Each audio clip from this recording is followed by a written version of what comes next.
മണിപ്പൂരിൽ പൊതുഗതാഗതം സാധാരണ നിലയിലാക്കാൻ നീക്കം തുടരുന്നു.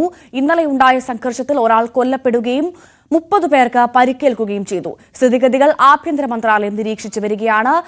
രാകേഷ് ചേരുന്നു. കൂടുതൽ വിവരങ്ങളുമായി രാകേഷ്, വീണ്ടും മണിപ്പൂർ സാധാരണ നിലയിലാകുന്നില്ല, പ്രക്ഷുബ്ധമാകുന്നു എന്നുള്ള വിവരങ്ങളാണ് ലഭിക്കുന്ന സൂചനകൾ. എന്താണ് വിശദാംശങ്ങൾ?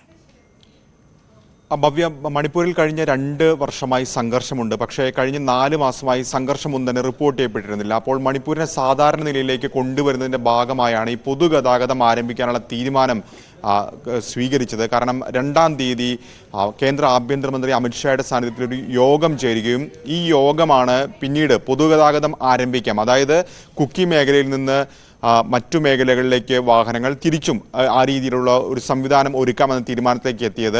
ഇതിന്റെ അടിസ്ഥാനത്തിലാണ് ഇന്നലെ ഇംഫാലിൽ നിന്ന് സേനാപതിയിലേക്ക് ബസ് സർവീസ് ആരംഭിച്ചത്. ഒപ്പം തന്നെ ഇംഫാലിൽ നിന്ന് ചുരാചന്ദ്പൂരിലേക്ക്, അങ്ങനെ 2 ബസ് സർവീസുകളാണ് ആരംഭിച്ചത്. ഇംഫാൽ എന്ന് പറയുന്നത് നമുക്കറിയാം തലസ്ഥാനമാണ്. ഒപ്പം തന്നെ മെയ്തേയ്കൾക്ക് ഭൂരിപക്ഷമുള്ള മേഖലയാണ്. അവിടെ നിന്ന് കുക്കി ഭൂരിപക്ഷ മേഖലയിലൂടെ കടന്ന് നാഗകളുടെ സാന്നിധ്യമുള്ള സേനാപതിയിലേക്കാണ് ഒരു ബസ് നിശ്ചയിച്ചിരുന്നത്. ഈ ബസ് ഇംഫാലിൽ നിന്ന് ആരംഭിച്ച് കുക്കി ഭൂരിപക്ഷ മേഖലയിൽ എത്തിയപ്പോഴാണ് ആക്രമണം ഉണ്ടായത്. ഈ ബസ്സിന് നേരെ ജനക്കൂട്ടം തടഞ്ഞു, തുടർന്ന് കല്ലേറുണ്ടായി, തുടർന്ന് സൈന്യം ഇടപെടുകയും ഒരാൾ കൊല്ലപ്പെടുകയും ചെയ്യുന്നു. ഈ സംഘർഷത്തിൽ 30 പേർക്ക് പരിക്കേൽക്കുകയും ചെയ്തിട്ടുണ്ട്. മറ്റൊരു ബസ് സർവീസ് ആകട്ടെ ഇംഫാലിൽ നിന്ന് ചുരാചന്ദ്പൂരിലേക്കും അവിടെ നിന്ന് തിരിച്ചും സർവീസ് നടത്തി. പക്ഷേ ഈ ബസ്സിൽ കാര്യമായ ആളുകൾ ഉണ്ടായിരുന്നില്ല എന്നാണ് പുറത്തുവരുന്ന റിപ്പോർട്ടുകൾ. ഏതായാലും ഇത്തരത്തിൽ കുക്കികൾ ബസ് തടയുന്ന ഒരു സാഹചര്യം ഉണ്ടായി. എങ്കിൽ പോലും നിലവിലെ സാഹചര്യത്തിൽ അവിടെ സംഘർഷഭരിതമാണ്. കൂടുതൽ കേന്ദ്രസേനയെ അവിടെ വിന്യസിക്കുകയും ചെയ്തിട്ടുണ്ട്. കേന്ദ്ര ആഭ്യന്തര മന്ത്രാലയം അവിടെ സാഹചര്യം വിലയിരുത്തുകയും ചെയ്യുന്നുണ്ട്. ഏതായാലും നിലവിൽ പൊതുഗതാഗതം ആരംഭിച്ചാൽ മാത്രമേ